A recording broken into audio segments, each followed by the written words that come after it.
हमने शहर को दी एक नई पहचान, हम हैं सिंघानिया बिल्डकॉन। ग्वालियर जिले में आने वाले पर्यटकों को आकर्षित करने के लिए 3 साल पहले बने आंचलिक टूरिज्म सर्किट का प्लान अधर में है। इसमें 3 क्षेत्रों को एक दूसरे से कनेक्ट करने की योजना थी।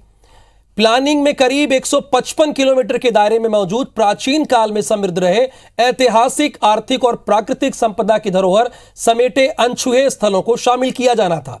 लेकिन यह प्लान अब कहां सीमित है? सिर्फ कागजों में।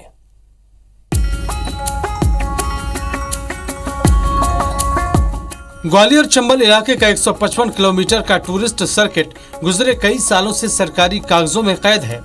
प्लानिंग ये थी कि इस सर्किट के दायरे में मौजूद प्राचीन काल में समृद्ध रहे ऐतिहासिक, आर्थिक और प्राकृतिक संपदा की धरोहर को एक अलग पहचान दी जाएगी।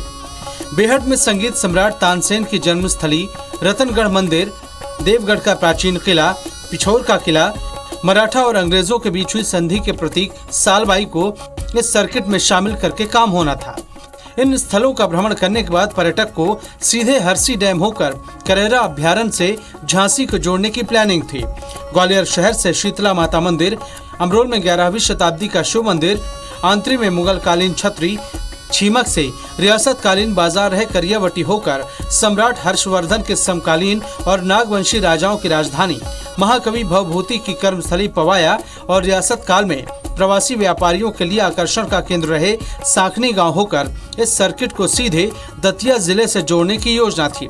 कूनो अभ्यारण्य भ्रमण करके आने वाले पर्यटक मोहना से होकर रानी घाटी में प्रागैतिहासिक काल के मंदिर से होकर, देवरी में पहाड़ी पर मौजूद लखेश्वरी मंदिर से होकर, मगरौनी से नरवर के प्राचीन किले को इस सर्किट में जोड़ा जाना था।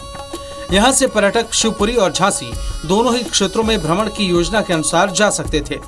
इससे न सिर्फ अंचल के ग्रामीण क्षेत्र में मौजूद ऐतिहासिक स्थलों को एक्सपोजर मिलने, बल्कि रोजगार के संसाधनों में विकास होने की संभावना थी।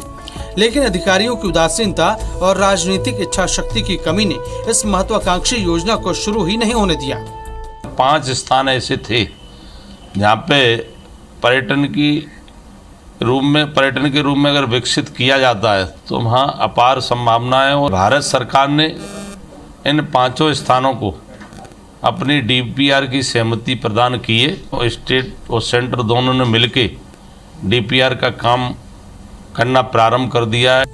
ये प्लान बीते 5 साल से सरकारी फाइलों में घूम रहा है।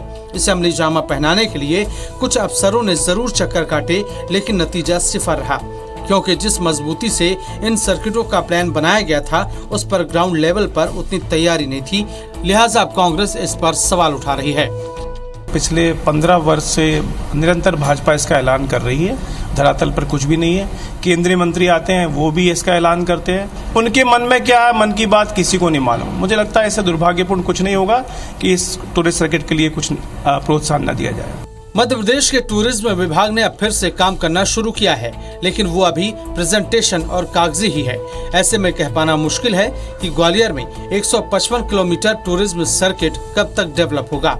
नासिर गौरी, IBC 24, ग्वालियर।